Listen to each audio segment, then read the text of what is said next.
ये 32 सेवा अपराध हैं, इनसे बचना चाहिए।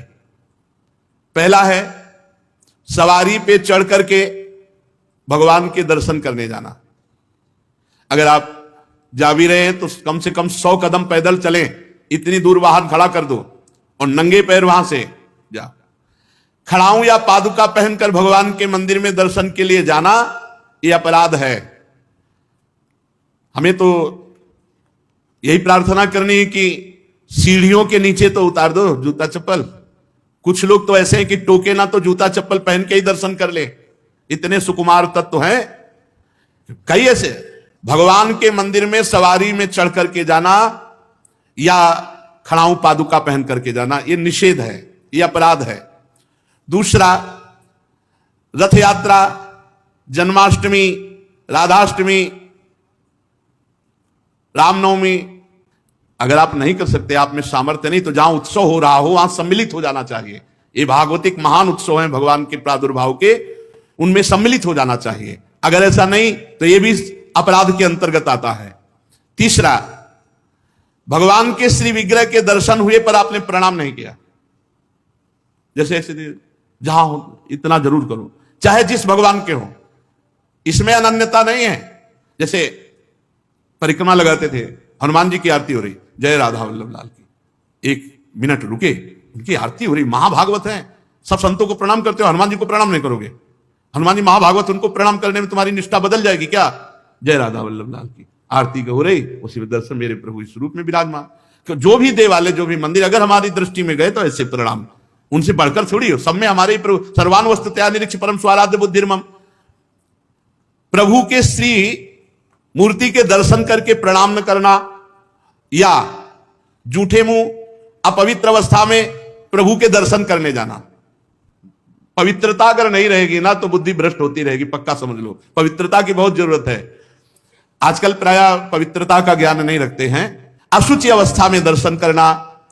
अगला, एक हाथ से प्रणाम करना भगवान को। जैसे श्री विग्रह भगवान का है, भगवान और संतों गुरुजनों के सामने तो ऐसे, हमको तो ऐसे ऐसे ठीक है। ये राजकीय विभाग में चलता है, भगवत विभाग में ऐसे चलता है। कर जोड़ करके भगवान को, गुरुदेव को, संतों को ऐसे हाथ जोड़कर, एक हाथ से भगवान को ऐसे नहीं किया जाता, प्रभु को ऐसे नहीं किया जाता। प्रभु के श्री विग्रह के सामने एक हाथ से प्रणाम करना या गुरु जी को, इतने सत्संग नहीं ना तो प्राय आजकल के बच्चे प्रियता में दाहिने हाथ में मोबाइल होता है और बाएं हाथ से ऐसे करते हैं। रोज हमें होता है, हमें रोज होता है। और बाएं हाथ से जानते हो किसको किया जाता है? शत्रु को। जब किसी राजा के यहाँ संधि कराने या गुप्तचर या दूत ऐसे, तो अब उस राजा को तो करना ही पड़ेगा, तो बाएं हाथ से करता था। तो वो समझ जाते थे शत्रु पक्ष का है, और वो वीर इतना कि गर्दन उतरा सकता है लेकिन दाहिने हाथ से सलूट नहीं कर सकता, क्योंकि शत्रु पक्ष का है तो बाएं हाथ से ही करेगा। एक हाथ से प्रणाम करना या बाएं हाथ से प्रणाम कर। आप सत्संग नहीं तो बेचारे नहीं जानते हो। राधा राधा नहीं बोलेंगे, राधा राधा बोलो, तुम्हारी वाणी पवित्र, तुम्हारा जीवन पवित्र। हमें बहुत सुख मिलता है जब कोई रास्ते में जैसे राधा राधा तो हम खड़े हो जाते हैं। राधा राधा राधा, आपका भी मंगल, हमारे कानों का भी मंगल, और हमारा हृदय गर्व में भरता है, मेरी महारानी जी का नाम लिया जा रहा है। परिक्रमा करते समय प्रभु के श्री विग्रह के सामने आकर के ना रुक करके प्रणाम करना और ऐसे घूमते रहना, यह भी अपराध है। परिक्रमा तो एक परिक्रमा की, सामने आए प्रणाम किया, फिर दूसरी की, फिर सामने आए प्रणाम किया। 4 परिक्रमा अपने प्रभु की होती है, हरिप्रियाजू की 4 परिक्रमा।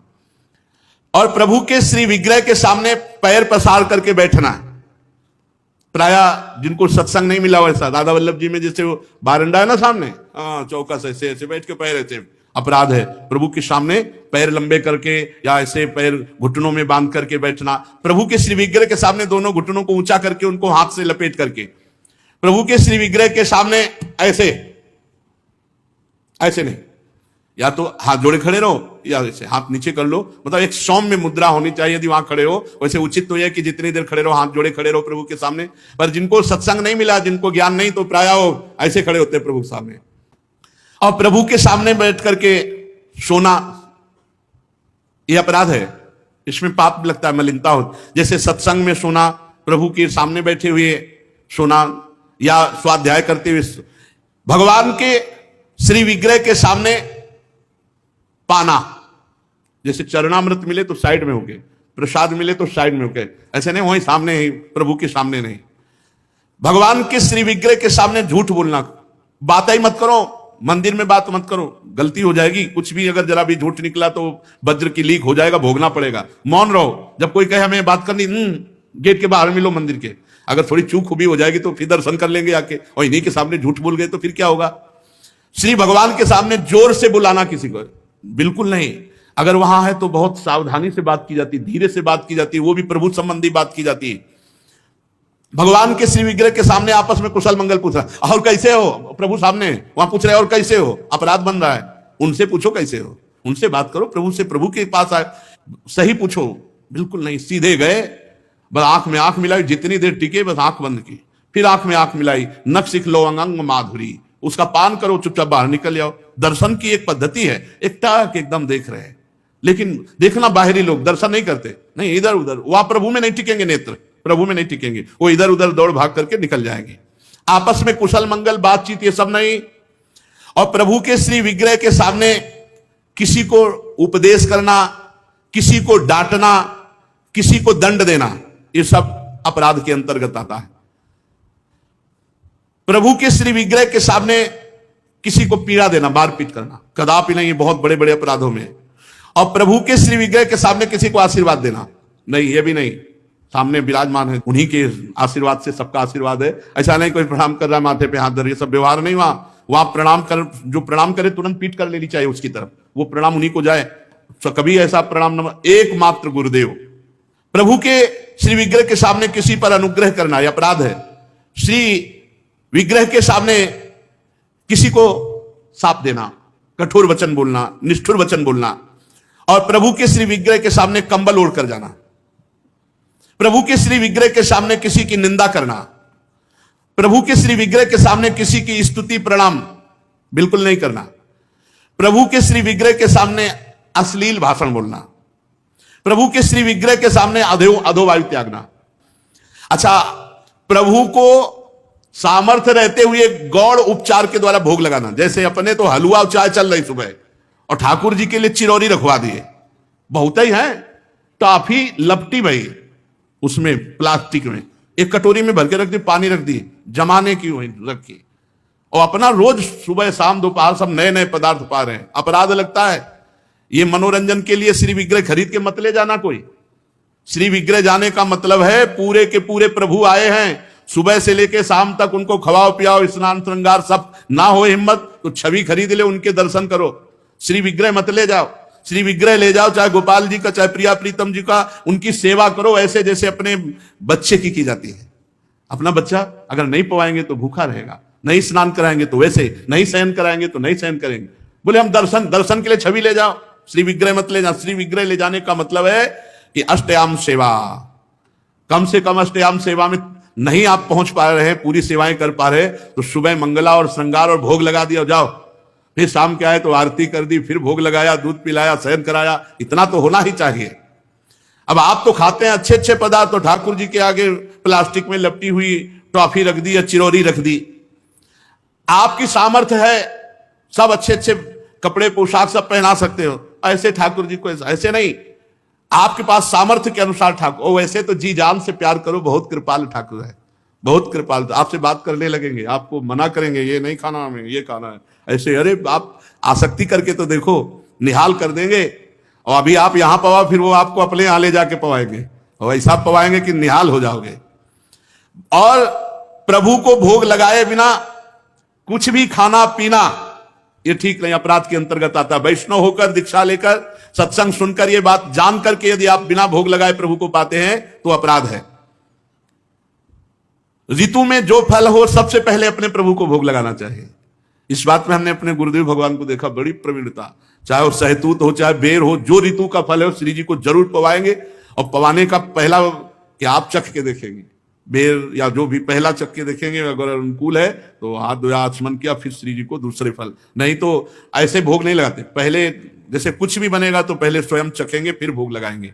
और ये बाहर नहीं चलेगा, बाहर तो कहते जूठा कर दिया प्रभु को क्या पवाओगे, लेकिन अपने यहां अपने भाव हैं, भावोत्सवेन भजताम रस कामधेनुम। और किसी फल आदि का अच्छा भाग अपने लिए रख दिया और जो स्वाद रहित है वो प्रभु के लिए भोग लगाने के लिए, ऐसा ना करे। और प्रभु के श्री विग्रह के सामने पीठ देकर खड़े होना या पीठ देकर बैठना, जैसे पीछे प्रभु है ऐसे बैठना नहीं, इससे अपराध लगता है। गुरुदेव की अभ्यर्थना ना करना, गुरुदेव से कुशल प्रश्न ना करना, गुरुदेव की स्तुति ना करना, यह अपराध है। अपने मुख से अपनी प्रशंसा करना यह अपराध है। किसी भी देवता की निंदा करना यह अपराध है। भगवत मार्ग में अपने आराध्य देव के सिवा अन्य कोई आश्रय, अन्य कोई बल, अन्य कोई आशा, ये सब कलंक के समान है। यदि हम अन्य आस भरोस अवलंबन छोड़ पाए तो हमें कुछ नहीं करना भगवत प्राप्ति के लिए। सच्ची मानिए, ये अन्य जो स्वीकृति है यही हमको तो भगवत विमुख की है। नहीं, हमारा स्वरूप ही भगवत स्वरूप है। ये पांच भौतिक हमारा स्वरूप थोड़ी है, ये अंतःकरण हमारा स्वरूप थोड़ी है, ये स्वभाव हमारा नहीं है, ये प्रकृति का है। यही अन्य आश्रय हमें भय प्रदान करता है। जब तक भय है तब तक न शुद्ध भक्ति है और न शुद्ध ज्ञान है। ज्ञान हो जाने पर एक ब्रह्म के सिवा कुछ है नहीं तो किससे भय। भक्ति हो जाने पर अपने प्रभु के सिवा कोई है नहीं तो किससे भय। प्रहलाद जी ने नरसिंह भगवान से किंचन मात्र भी कोई भय नहीं माना। सब भयभीत थे, पर प्रहलाद जी नहीं। अपने प्रीतम से क्या भय, चाहे वो सौम्य रूप में हो या घोर रूप में हो या भयावह रूप में हो, है तो मेरे प्रीतम, फिर भय कैसा। तो हमें जो भय, शोक, चिंता, अपने कल्याण की फिक्र, इसका मतलब है अभी भागवतिक बल जागृत नहीं हुआ। अन्य कोई बल है, अन्य कोई आश्रय है, अन्य कोई, अन्य में ये शरीर भी है, अन्य में शरीर की क्रियाएं भी हैं, अन्य में अंतःकरण है, अंतःकरण के संकल्प, निश्चय, चिंतन, स्वीकृति आदि, अन्य में स्वभाव भी है। ये मेरा नहीं है, मेरे तो सिर्फ प्रभु हैं और जो मेरा स्वरूप है वो प्रभुमय ही है। ये बात समझ में आ जाए तो बिल्कुल विश्राम है, अभी विश्राम है। भगवत प्राप्ति के लिए जो क्रियाओं का आदेश दिया गया है शास्त्रों में, वो निष्क्रिय आप हैं ये अनुभव करने के लिए, ना कि क्रियाओं से भगवत प्राप्ति होती है। आपका स्वरूप निष्क्रिय है, आप निरंजन है, माया रहित है, यही अनुभव कराने के लिए सत्क्रियाएं की जाती हैं। क्योंकि सत्क्रिया निर्मलता प्रदान करती है। जहां अंतःकरण निर्मल हुआ, शांत हुआ, वहीं अपने स्वरूप का अनुभव होने लगता है। इसलिए अन्य बल तो छोड़ दीजिए। बस ये समझना है, अन्य बल का मतलब किसी व्यक्ति, वस्तु, स्थान का नहीं, शरीर का भी नहीं, अपनी क्रियाओं का भी नहीं, अपनी सोच का भी नहीं। ये बात अगर समझ में आ रही हो तो बहुत शुद्ध शरणागति अभी हो जाए। हमारी क्रियाओं का क्या बल, कभी सत्क्रिया होती, कभी असत क्रिया। हमारे अंतःकरण की सोच का क्या बल, कभी सत सोच होती, कभी असत। हमारे स्वभाव का क्या, कभी सौम्य, कभी क्रूर, कभी उदारता, कभी कंजूसता। इसका क्या। हमें अपने प्रियाजू के स्वभाव, प्रियाजू के प्रभाव, प्रियाजू का बल, प्रियाजू का आश्रय, बस। फिर देख लो आप कैसा आनंद आता है। अभी ऊपर हम साधुकों से कह रहे थे, प्रभु दिमाग को पकड़ लेते हैं, प्रभु अंतःकरण पर अधिकार कर लेते हैं, अपना अस्तित्व ही खत्म। कैसा अनुभव आनंद का होता होगा जब अहम का पूर्ण विसर्जन भगवान के चरणों में हो गया, प्रिया प्रीतम के चरणों में हो गया। ये बात समझिए, भगवत प्राप्ति बहुत सहज, सरल, अनायास, बिना प्रयास के अनुभव में आने वाली वस्तु है। हमारे को लगता है हम बहुत प्रयास करके भगवत प्राप्ति कर लेंगे तो उसमें हमारा शारीरिक बल, बौद्धिक बल, क्रिया बल, इनकी पहुंच नहीं है परमात्मा तक। इनकी पहुंच, ये सब असत है। असत से की हुई क्रियाएं ये सत परमात्मा में प्रतिष्ठित नहीं कर सकती। तो इनसे उदासीन नहीं होना, ये करना है, पर बल प्रियाजू का। हमारा जितना भी मंगल होगा वो हमारे आराध्य देव से होगा। शरीर बिना क्रिया के नहीं रह सकता, इसलिए सत्क्रियाएं कर रहे हैं। इनका कोई हमें फल या इनकी कोई फलवृत्ति की आकांक्षा ऐसी नहीं है। श्रीपाद प्रबोधानंद जी महाराज इसी भाव को लेके कह रहे हैं, हरि भक्ति महम न कामये मम मुक्ति ही प्रतिभाति सुक्तिवत नयने न निपीय राधिका रति कुंजई रति मंजुलम बनम। बहुत समझने वाली बात है। मुझे हरि भक्ति की भी कामना नहीं, हरि भक्ति महम न कामये, मुझे भगवान की भक्ति की भी कामना नहीं। मम मुक्ति ही प्रतिभाति सुक्तिवत, मुझे मोक्ष तो सीपी की तरह दिखाई दे रहा है, कुछ नहीं है, कोई सुख नहीं है। लो